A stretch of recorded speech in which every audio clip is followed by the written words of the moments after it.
آقا چالش نظم روز 8 که پادگان بودم ترکوندم، زبان خوندیم زیاد و ویدئوی تمرین های کمر رو انجام دادیم کامل. تمرین کمر رو که اصلا ترکوندم، زبانم اونقدری که مغزم میکشید خوندم. آخه میدونی چیه؟ ببین سربازی یه فازی داره، چون خوابت خیلی به هم میریزه، یعنی مثلا 3 ساعت میخوابی، 4 ساعت بیداری، دوباره 3 ساعت میخوابی باید بیدار شی، 1 ساعت میخوابی دوباره باید بیدار شی، خورد میخوابی. خاطر همین به هم ریخته ای، مغزت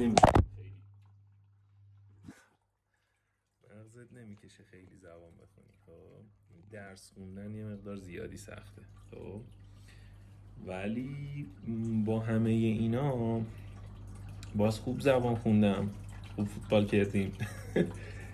بعد آقا من اصلا تو این چنل خودم خب کار من ویدیو سازیه. خب مثلا من این چالش نظمو هم برای اینکه خودم بتونم خودم کار کنم، نظم داشته باشم زدم، همین که خب یه شما هم ببینید که با هم میتونیم این کار رو انجام بدیم. خب اینه و این که این چالش نظم مثلا قصهش اینه، ولی در کل من اصلا کارم ویدیو سازیه. اصلا برنامه دارم که یعنی از مراحل کارم براتون بذارم، از اون زمانی که اولین حالا مشتری به هم پیام میده که یه کاری میخوام انجام بدیم، بعد ایده پردازی که میاد تو ذهنم، چه کاری میخوایم براش انجام بدیم، چیکار بکنیم، آماده شدنمون، نور ببریم، چی ببریم، هلیشات ببریم نبریم. حتی هلیشات فعلا ندارم ولی به زودی میگیرم. خدمتتون عرض کنم که آماده سازی شو و در نهایت اون ویدئویی که در نهایت ساخته میشرم براتون بذارم ببینید چی جوریه. این وسط خب آموزش‌های ویدئوگرافی و حالا ادیت و این طور چیزا هم که زیر مجموعه این کارا رو هم براتون بذارم.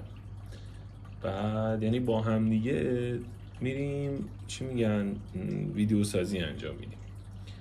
بعد خدمتتون عرض کنم که این شورت تایم هم همش موضوعش چالش نظمه، به خاطر اینه که چالش نظم باعث میشه که هم خودم تو کارم موفق بشم، هم شما با من همراهی کنید، همین که همه این اتفاقات دیگه. حالا بریم جلو ببینیم چی میشه.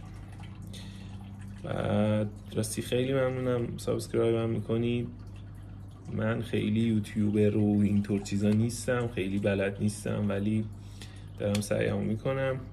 مرسی که حمایتم میکنید. کلی ذوق کردم، فکر کردم اصلا روز اولی که اومدم دیدم یه دونه سابسکرایب دارم، فکر کردم آشنای خودمه.